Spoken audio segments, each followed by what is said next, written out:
Eu quero e peço que você abra sua Bíblia comigo no livro de Marcos 8, versículo 17.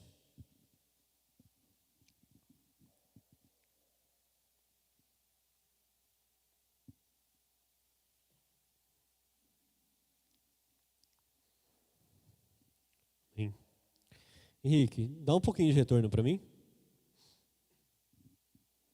Amém.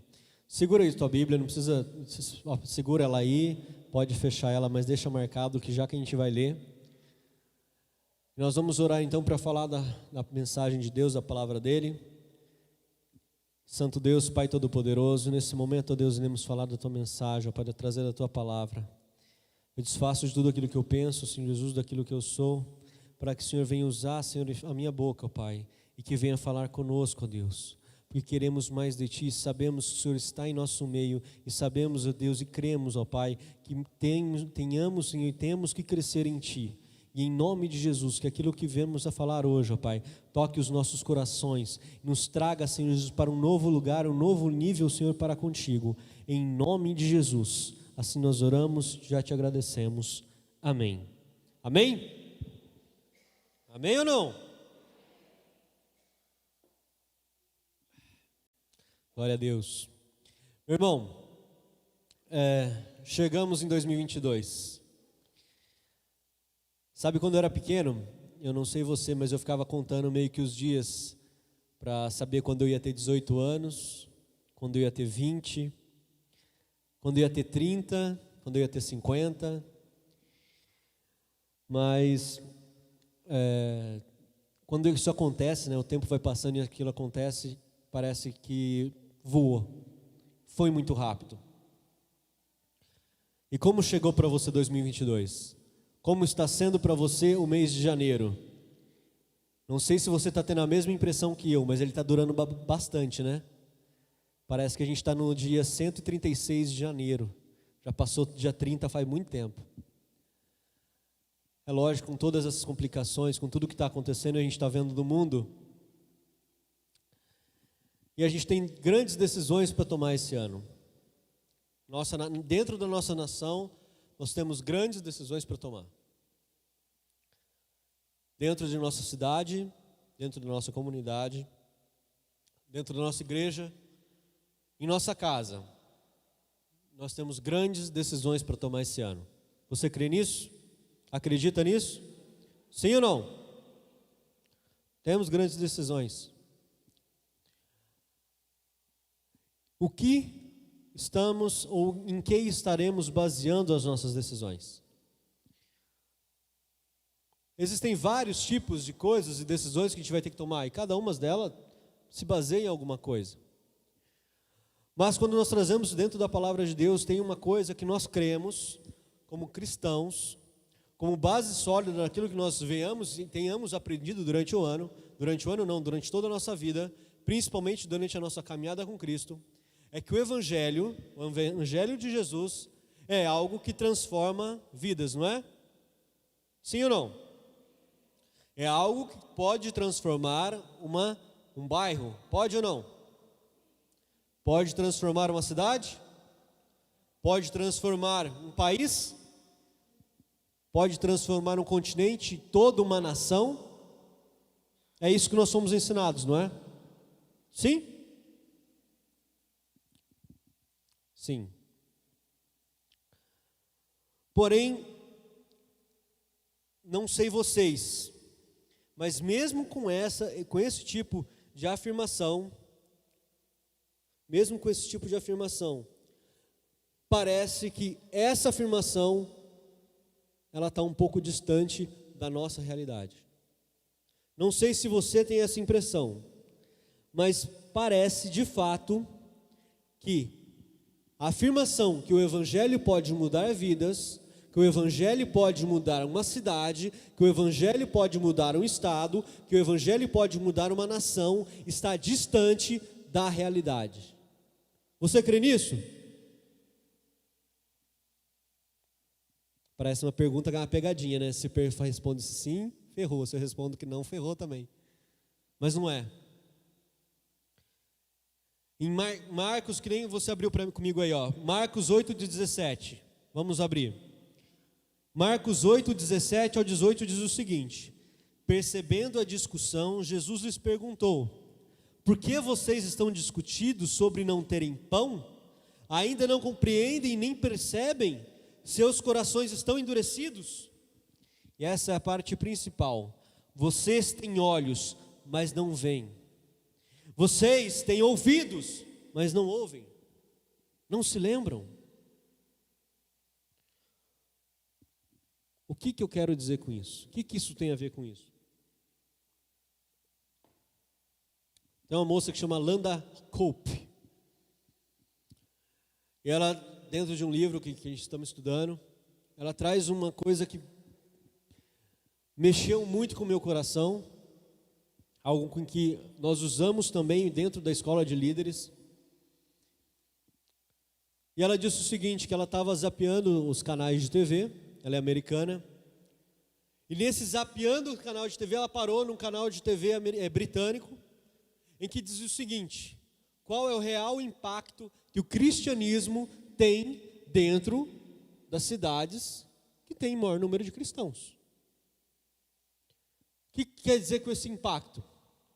Quer dizer que dentro da área da educação, da justiça, da segurança, do saneamento, de ciência, de conhecimento, da área de transporte, logística, como que o evangelho, como que o cristão, como o cristianismo tem impactado.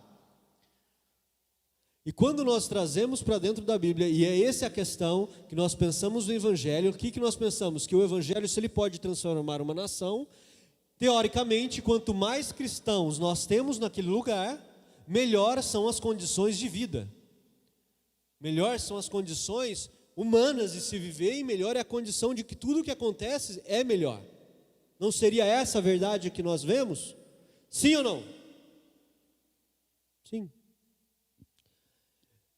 Essa reportagem foi para Dallas, uma cidade americana no Texas, em que lá na ocasião, muito mais de 20% das pessoas são frequentadoras assíduas de domingos da igreja. Não faltam cultos em hipótese nenhuma. E as igrejas lá, sempre que abrem, estão sempre lotadas e lotadas e lotadas. Porém, o que eles enxergaram, o que a TV britânica, o que eles mostraram?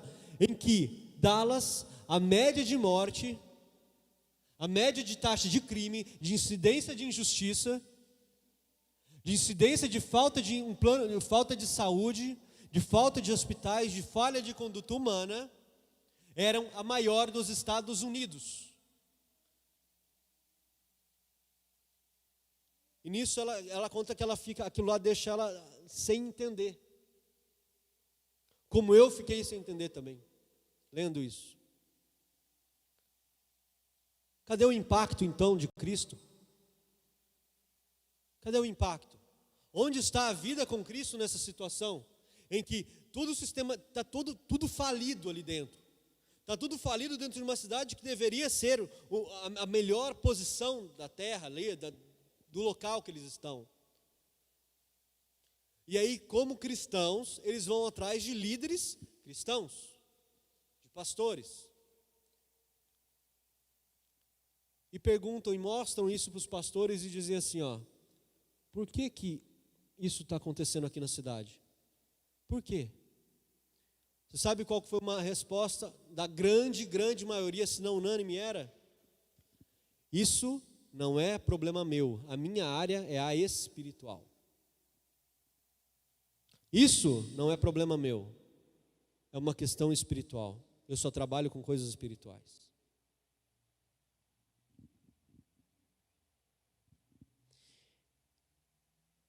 Meu irmão, tem uma região na África, fica no sul do Saara, do deserto do Saara. 80% é cristã. 80%. A África é o continente mais evangelizado do mundo. É o continente na maior pobreza do mundo. É o continente na maior miséria do mundo. É o maior continente com igreja implantada, é o mais evangelizado. Mas lá só tem doença, infecções, violência, corrupção, caos. Qual que é a explicação para isso? Qual que é a explicação que se lá é o lugar que tem 80% evangelizado, 80% se diz cristão, como que pode ser isso? Aí você olha também aqui em nossa cidade. Quais são os bairros que têm maior incidência de igrejas? Olha no Brasil, quais são as cidades com maior incidência de igrejas? Que diferença que isso tem feito? Não estou falando que é errado abrir igreja, mas eu estou querendo dizer o seguinte: qual que é o impacto que nós estamos levando do verdadeiro evangelho para a sociedade? Qual é?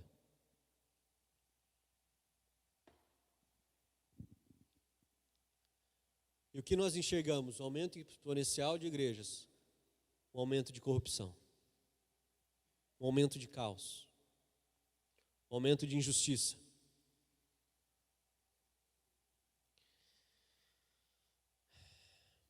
Você sabe por que de tudo isso? Será que a gente está entendendo o evangelho errado? Será que nós entendemos o evangelho errado até aqui? O que está acontecendo? E ela, nesse momento, ela está lendo, no livro ela conta que ela pede a Deus como isso, por que disso?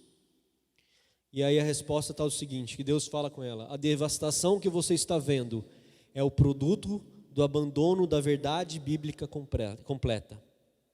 É o abandono da verdade bíblica completa.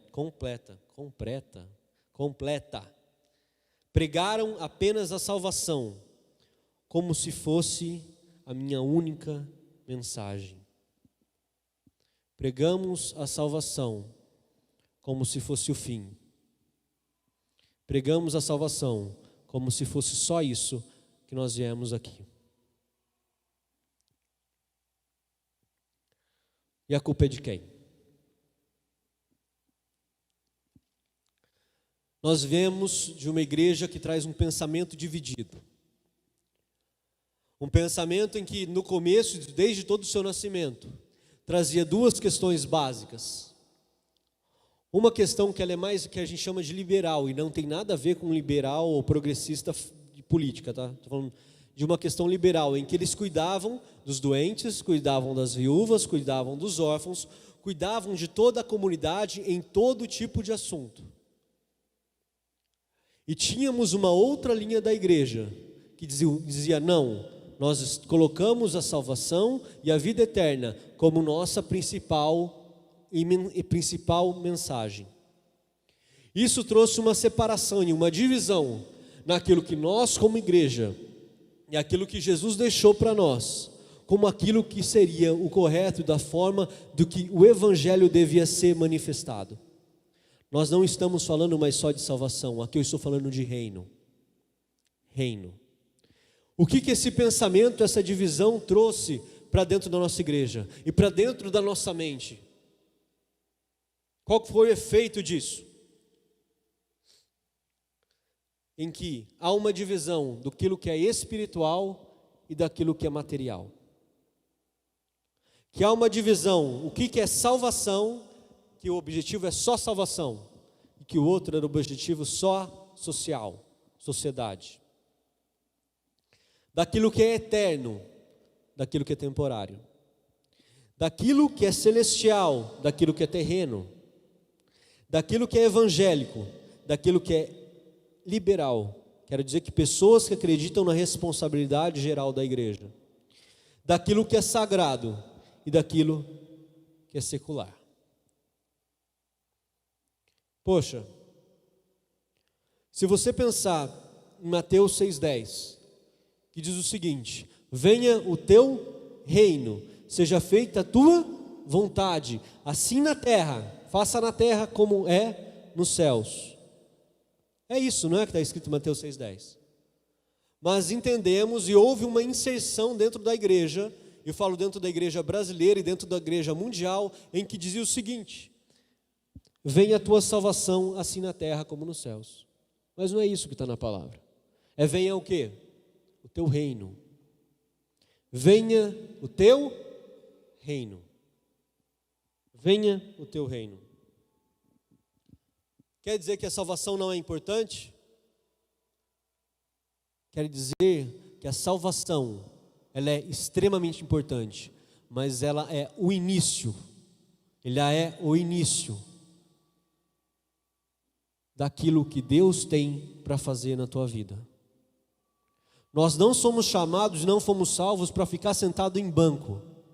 Ninguém foi chamado para ficar sentado em banco. Ninguém foi chamado para ser colocado aqui. A palavra de Deus diz que Deus deu 5 ministérios para aqueles que estão atuantes dentro da igreja, aqueles 5 ministérios de mestres, doutores e tal, e tal, e tal. Mas aquilo que Deus direciona para fora, o trabalho que Ele te dá fora da igreja, ele é grande também. Se você pensar na separação das 12 tribos, você tinha a tribo de Levita, dos levitas que eram separados para cuidar das coisas de Deus e do reino, não do reino, mas das coisas que eram apresentadas a Deus, daquilo que trazia Deus para aquele, e a representação dele na terra. Mas e as outras 11 tribos? Elas não trabalhavam no templo. Mas elas tinham ordenanças para que elas vivessem e reproduzissem o quê? O reino na terra. O reino na terra.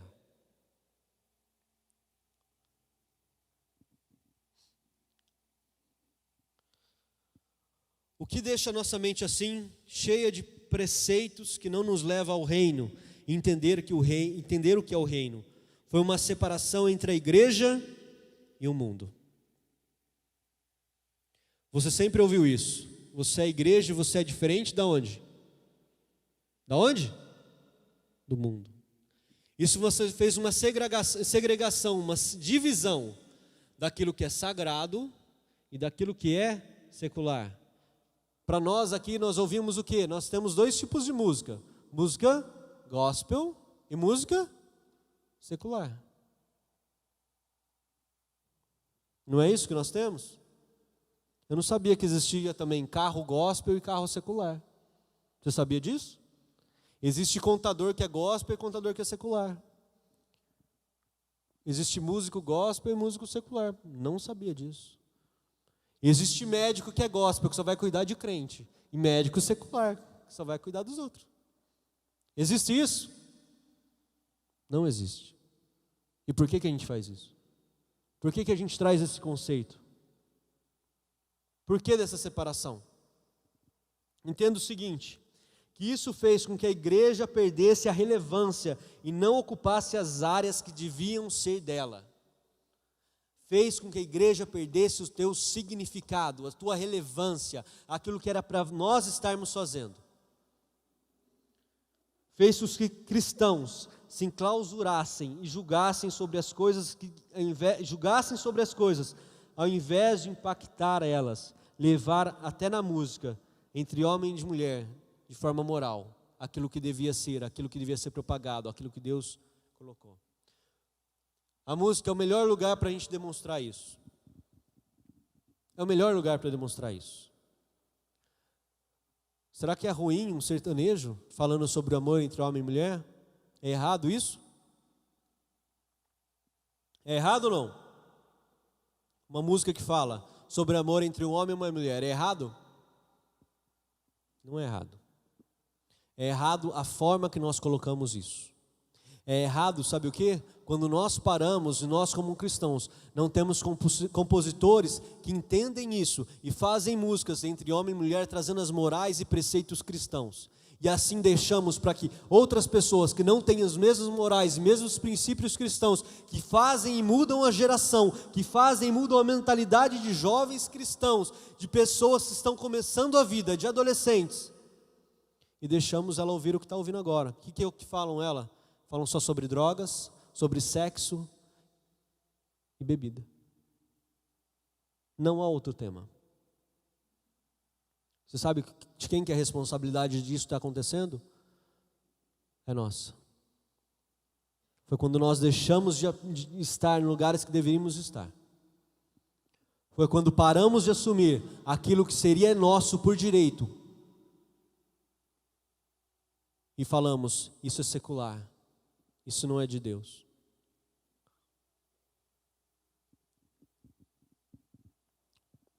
Por que fizemos isso? Se você pensar até em livros, na Bíblia tem um livro que é sobre relacionamento, Cantares de Salomão. Se você ler, é extremamente sexual o livro, mas uma forma que é sábia de fazer, uma forma bela de fazer. E continuamos julgando aquilo que é feito fora.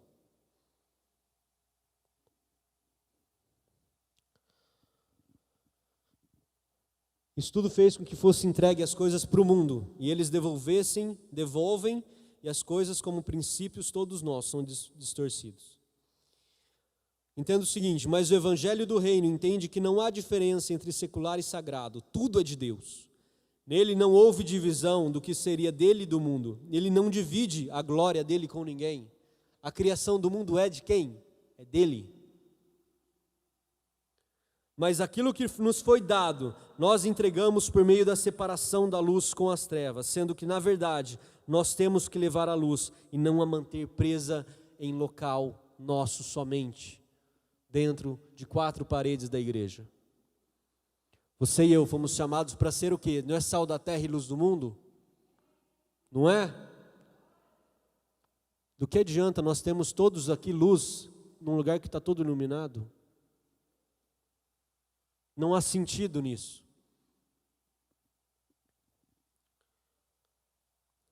Mas da onde que viemos com essa história? Qual que é a ideia que as coisas são do mundo e é de Satanás? Você sabe por quê? Existem 2 teorias sobre como Satanás caiu na terra.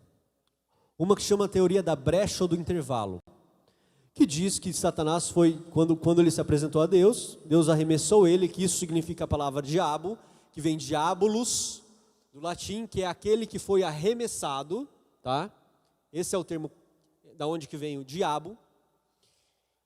Em que ele foi arremessado, a terra foi destruída, e a partir disso, viu que era sem forma e vazia, e Deus criou tudo.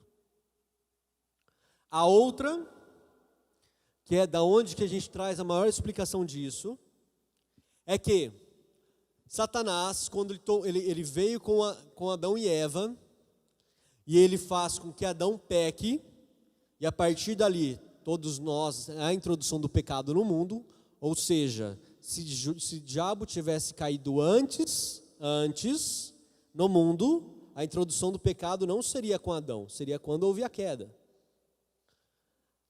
A partir do momento que Adão faz isso, ele peca, a introdução do pecado no mundo, não é? Quando nós avançamos e vamos a Jó, o que diz em Jó?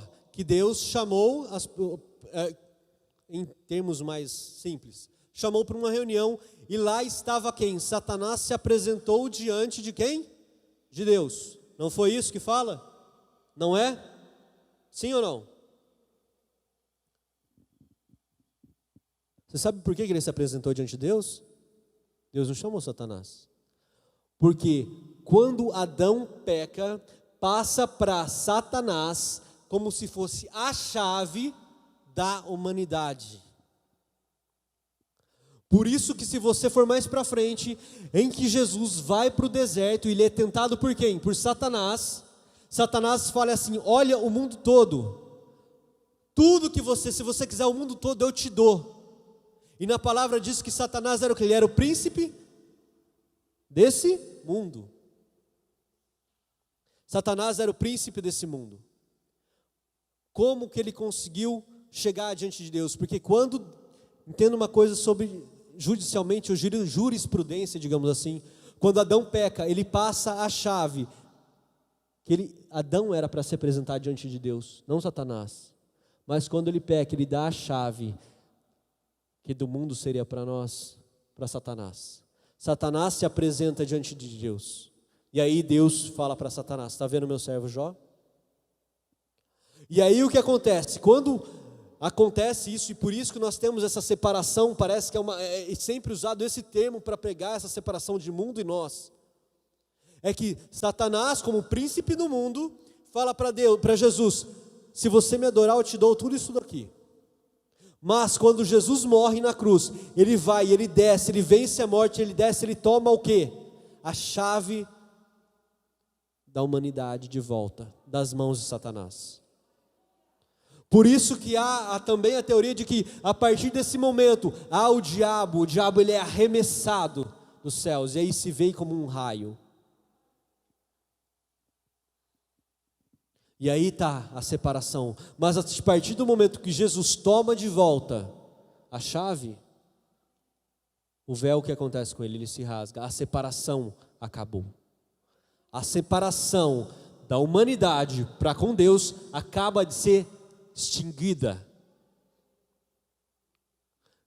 E aí eu trago de novo a pergunta: se foi extinguido e Deus trouxe de volta, e agora Satanás não se apresenta mais a Deus, é impossível isso acontecer, porque agora a chave já não está na mão dele, está toda justificada pelo sangue de Jesus que derramou na cruz.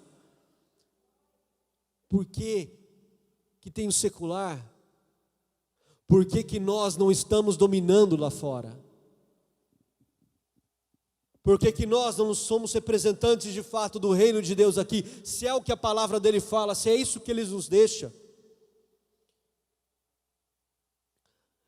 Marcos 16:15. E aí ele traz as grandes comissões para nós.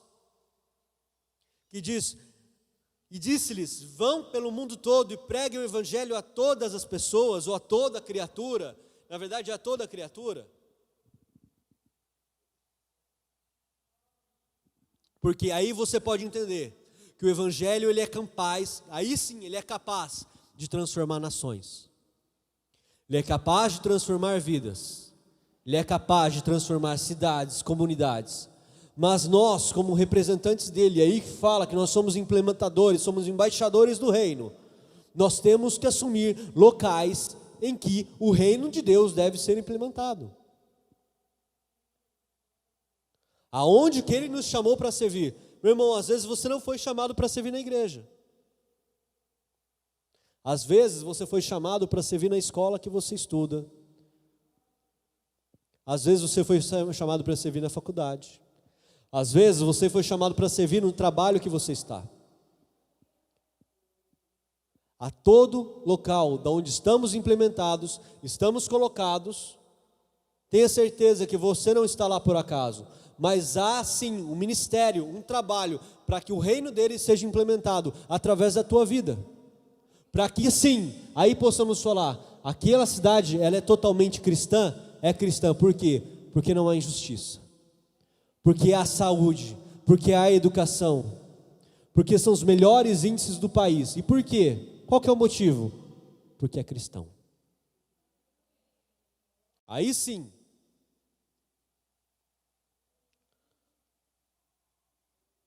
Loren Cunningham, você já ouviu falar esse nome? Loren Cunningham. Ele é um senhor, hoje a gente teve o prazer e o privilégio de vê-lo pregar no Descend, há 2 anos atrás. Ele é o fundador da Jocum, Jovens com uma Missão.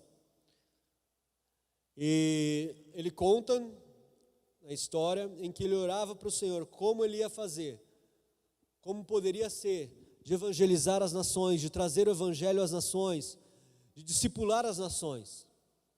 E aí Deus, através de uma revelação, mostra para ele, e mostra para um companheiro dele também, que orava pela mesma coisa, e eles se encontram num café.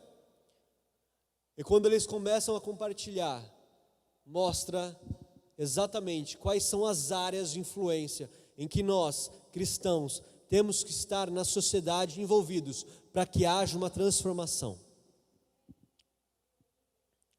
Conhecido também, tem um livro chamado 7 Montes, a gente traduz também para 7 esferas. E nisso, a gente vai falar sobre cada uma delas. Elas correspondem a 2 palavras da palavra de Deus. A primeira que está em Marcos 16, do 15 ao 18, que fala sobre missões, sobre implantação de igrejas, cruzadas de milagres, fala sobre impacto de pessoa para pessoa. Põe aí para nós. Marcos 16, 15. E disse-lhes: vão pelo mundo todo e preguem o evangelho a todas as pessoas. No caso da NVI, quem crer e for batizado será salvo, mas quem não crer será condenado. Estes sinais são o que acompanharam os que crerem. Em meu nome expulsarão demônios, falarão novas línguas, pegarão em serpentes, e se beberem algum mortal não lhes fará mal algum. Esse é o primeiro. Que a gente fala de evangelho de pessoa para pessoa. E nós temos a grande comissão, que está em Mateus 28, 18. Abra, por favor, para nós aí. Mateus 28, 18. Diz assim: então Jesus aproximou-se deles e disse: foi-me dado toda a autoridade nos céus e na terra. Portanto, vão e façam discípulos de todas as nações, batizando-os em nome do Pai, do Filho e do Espírito Santo, ensinando-os a obedecer a tudo que eu ordenei a vocês, e eu estarei sempre com vocês até o final dos tempos. Essas são as duas grandes comissões que temos como igreja. É aquilo que Ele começou em nós. É fácil? Não é fácil. Se você começar a olhar a palavra de Deus, tendo a noção do que Deus nos ordenou, você vai começar a ver que tudo começou a ser implementado por Moisés. Os conceitos mais claros está no Pentateuco. Quando Moisés sai com o povo de Israel do Egito, eles fogem, eles saem, escapam do Egito. Eram aproximadamente, a gente acha que é pouca gente, né? Umas 500 pessoas, estava fácil, né, de resolver. 400. Eram 3 milhões de pessoas que saíram do Egito para Moisés. E na palavra diz que Moisés, ele ouvia, passava o dia ouvindo um a um, solucionando problemas de um a um. A nossa cidade tem 200 mil pessoas. Olha o tamanho que ela é. Imagina 3 milhões. 3 milhões de pessoas. O dia inteiro falando. E além do que, quando o povo de Israel saiu do cativeiro do Egito, eles eram pobres. Eles não tinham escolas nenhuma, educação nenhuma. Eles não tinham governo, não tinham economia, não tinham terra. Eles não tinham exército nenhum, indústria, agricultura, religião não havia para eles naquele momento. Eles tinham um espírito de pobreza, eles tinham um sistema social totalmente subdesenvolvido. Totalmente. Mas Deus ali, Ele começa a mostrar justiça e governo sobre eles, através de Moisés. Por quê? Começou a ter problema demais. O sogro de Moisés fala: divida, dá um conselho aquilo que Deus trouxe para ele, divida em grupos de 1000 e põe um líder, de 100 põe um líder, de 10 põe um líder. E essas pessoas vão resolvendo esses problemas, e aquilo que for mais difícil chega para você. Começou com um sistema de justiça e de governo. Aí, quando havia o que Deus traz lá na saída depois do Êxodo, em Levítico também, que fala sobre as leis, Ele diz várias leis sobre saúde. Como assim sobre saúde? Sim. Falava que se alguém morresse no acampamento, ou visse alguma coisa morta, não era para tocar naquilo. Se alguém sangrasse, ninguém podia tocar naquele sangue. Caso tocasse, era para a pessoa ficar pelo menos um dia fora do acampamento. Deus que implementou, falando que todas as pessoas tinham que fazer suas necessidades, fazer suas fezes e urinar fora do acampamento. E depois de fazer isso fora do acampamento, eram para enterrar suas fezes, para depois voltarem para o acampamento. Nós estamos aqui falando de sistema de saúde, nós estamos falando sobre saneamento básico. E aí eu te pergunto, a igreja, desde essa época, era só para cuidar da parte espiritual? Era só para isso? Sim ou não? Não. Nós estamos inserindo-nos nesse contexto a qual nós somos colocados hoje. É aquilo que Deus traz um chamado para nós hoje. E quais são os 7 locais que eles nos colocam? que é falado das 7 esferas, os 7 montes. O primeiro, a igreja. A igreja, que está em Mateus 16, 18, mas não precisa nem colocar aí, pois leio em casa, que fala o seguinte, que a igreja não é somente um hospital, mas nós somos um aeroporto. Por quê? Porque vem pessoas machucadas e feridas, têm que ser tratadas, mas a partir daí elas têm que ser capacitadas, abastecidas e treinadas para que influenciem e impactem diretamente lá fora. Diretamente lá fora. Nós como igreja temos que ser isso, temos que ser hospital, mas também temos que levar a pessoa a ser o melhor que ela pode ser, a alcançar coisas melhores do que ela mesma imaginou conseguir, para que ela influencie e impacte diretamente aonde ela está inserida lá fora.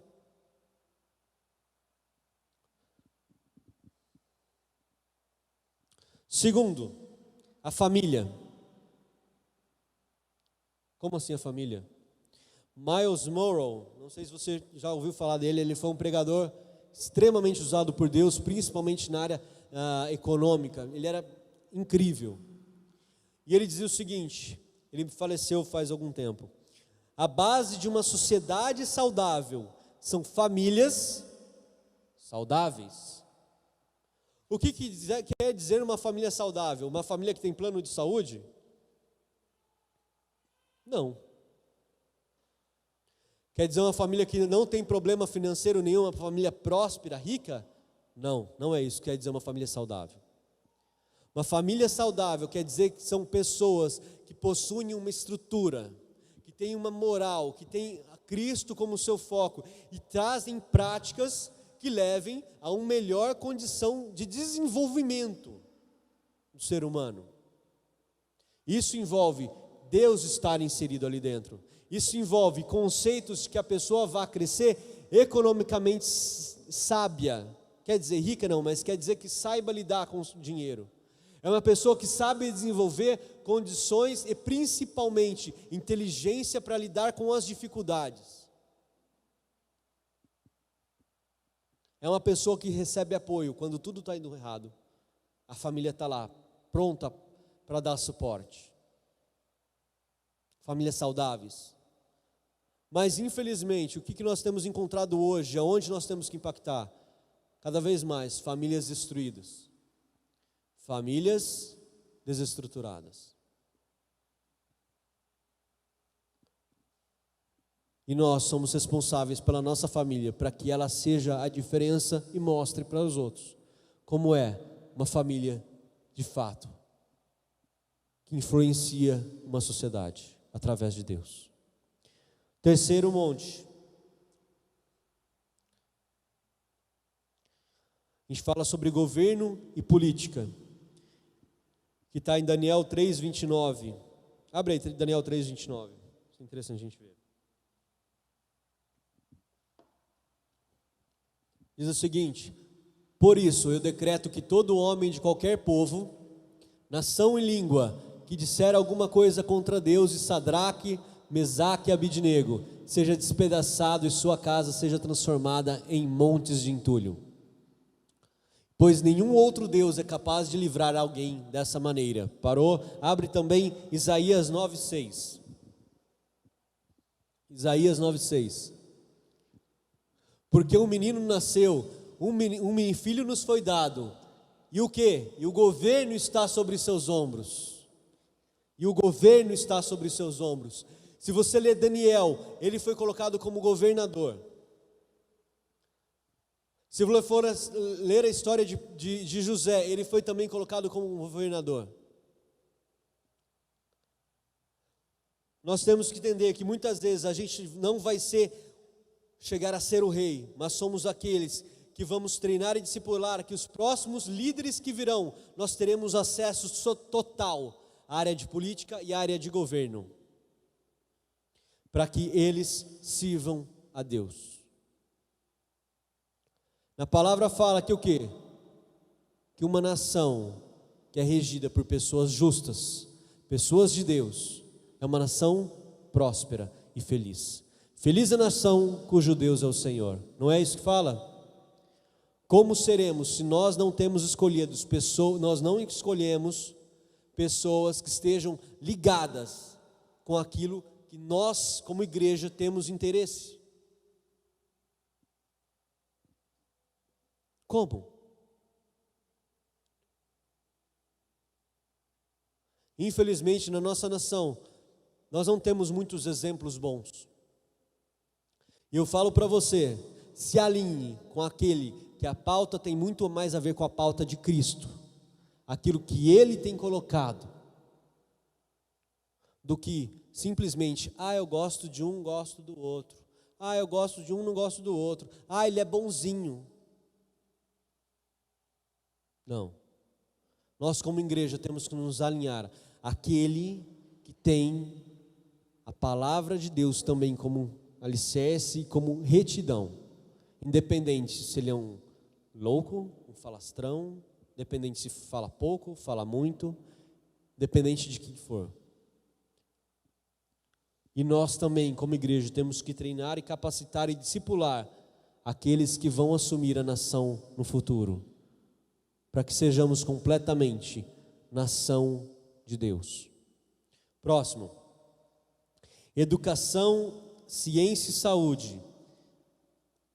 Quer dizer que o que? Depois, se você quiser ler, vai estar em Provérbios 22:6, em Deuteronômio 32, 45, 46, em Deuteronômio 23, de 12 a 14, que quer dizer basicamente sobre que nós temos que ser excelentes aonde estamos inseridos.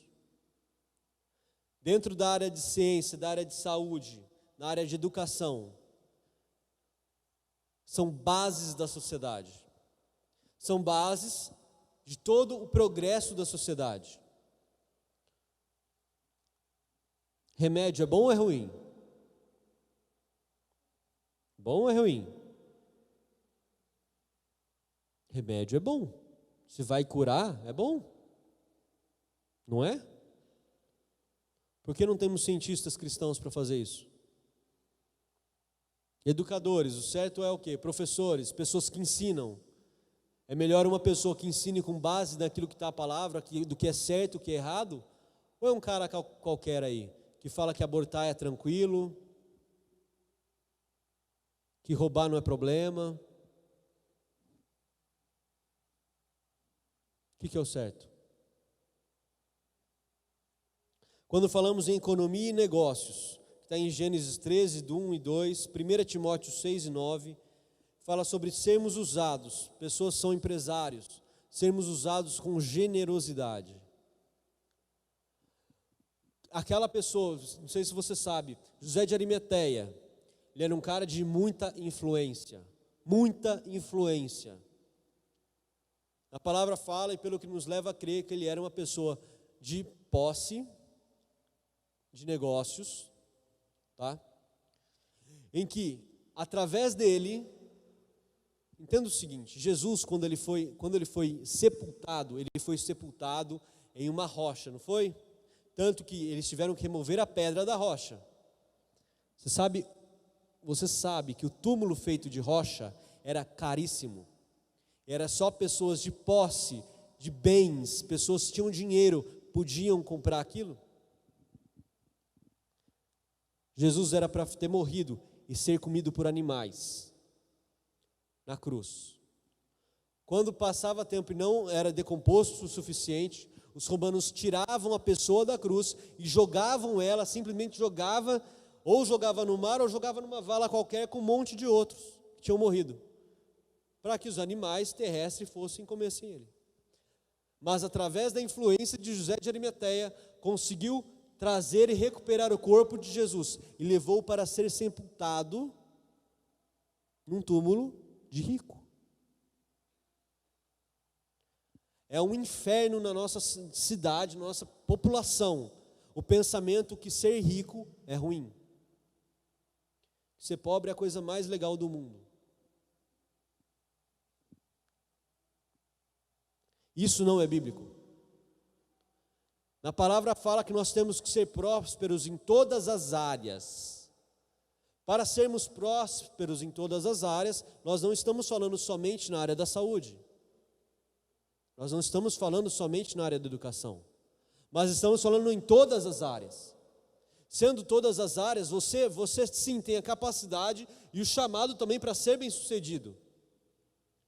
Você sabe por que uma das coisas que é um ensinamento que o povo de Israel, é louco isso, quando uma pessoa ficava pobre, estava pobre, a comunidade ia junto e ajudava aquela pessoa, não ajudava no seguinte sentido de assistencialismo, só dar alguma coisa e tchau, não, ele fazia, isso é uma lei judeu, ele emprestava para a pessoa se reerguer financeiramente com trabalho, e era empréstimo, não era dado.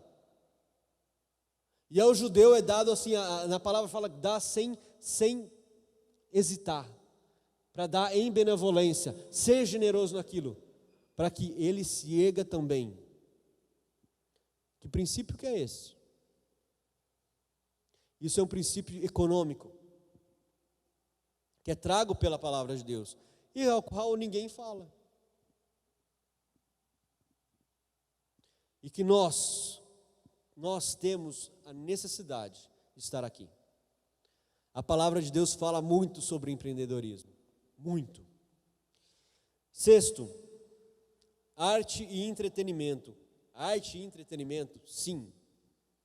Você sabe qual foi a primeira pessoa batizada com o Espírito Santo na Bíblia? Sabe ou não? O nome dele é Bezalel. Em Êxodo 35, 29, quando Deus está dando as estruturas e como tem que ser feito o templo, a tenda da presença de Deus, ele fala e Deus enche esse Bezalel, ele era um artesão, para que fizesse toda a estrutura, toda a parte de desenho em madeira. Foi a primeira pessoa batizada com o Espírito Santo. E assim como falamos aqui sobre música está na área de arte e entretenimento. Nós temos que ocupar essas áreas. Como citei, se nós não ocupamos essas áreas, o que nós temos e somos obrigados a ouvir? Eu duvido, qualquer pessoa aqui que faça academia e que vá numa aula de zumba, uma aula de fit dance, uma aula de dança que for, o que é a música que ouve? É uma música que dói o ouvido, por causa que a letra é um simbolismo da decadência do ser humano. Da decadência. É nojento, no mínimo. E por que está lá? Sétimo monte, comunicação e mídia, que vai estar em Provérbios 25, 25, Romanos 2, 4, Isaías 49. O que quer dizer comunicação e mídia? A forma que nós lidamos com as pessoas, a forma como eu e você falamos com as pessoas, mas também a forma com que é feito o jornal, a forma como é feito as mídias, a forma como é falado. Se nós não ocupamos esses locais são pauta para que seja espalhado mentiras, para que seja falado tudo contra aquilo que você crê, para que seja mostrado uma moral e uma falsa doutrina, que é aquilo que Cristo não trouxe para nossas vidas, mas assim, uma destruição daquilo que Deus trouxe para nós.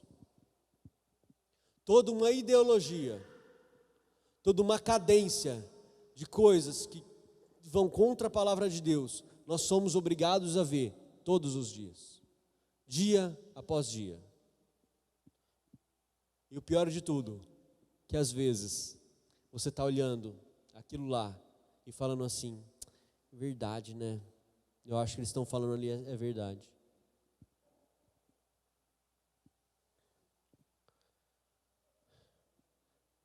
Trazendo leis que... Deixa eu contar uma coisa para você. Foi aprovado recentemente, falando sobre de forma total, lá na Califórnia, uma lei em que considerava o furto até mais ou menos $900, que os seguranças não podiam fazer nada, que a polícia não poderia prender. Teve uma onda absurda de furtos, e se você for colocar na internet isso você vai ver fácil.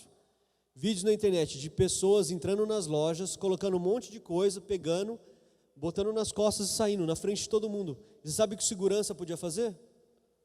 Pegar o celular e filmar.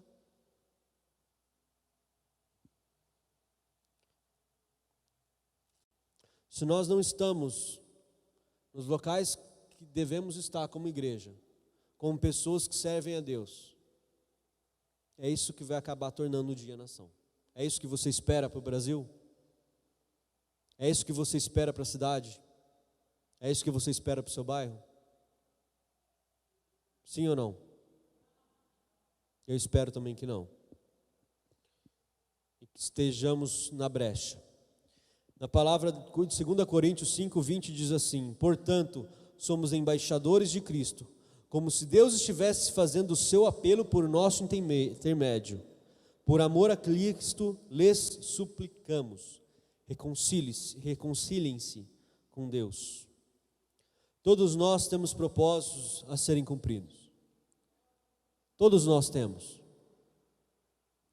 O que nós temos que fazer é abraçar o evangelho do reino, não apenas a salvação, mas o evangelho do reino para todas as áreas da nossa vida. Todas as áreas, para que o centro da vontade de Deus seja sempre o lugar em que nós estejamos. E para que o lugar em que estejamos seja transformado pelo reino em que eu e você iremos levar. O reino que eu e vocês iremos levar. O nosso destino certamente, meu irmão, é o céu. O seu destino certamente é o céu. Mas a nossa missão é o quê? É que enquanto estivermos aqui, nessa terra, trazermos aquilo que o Pai nos ensinou trazer. Que venham os céus e que seja feita a vontade dEle, assim na terra como nos céus. E essa missão está nas tuas mãos. Amém? E eu encerro com uma pergunta só. Você está preparado para mudar o mundo? Começando na sua casa, começando no seu bairro, começando na sua cidade, começando na sua igreja?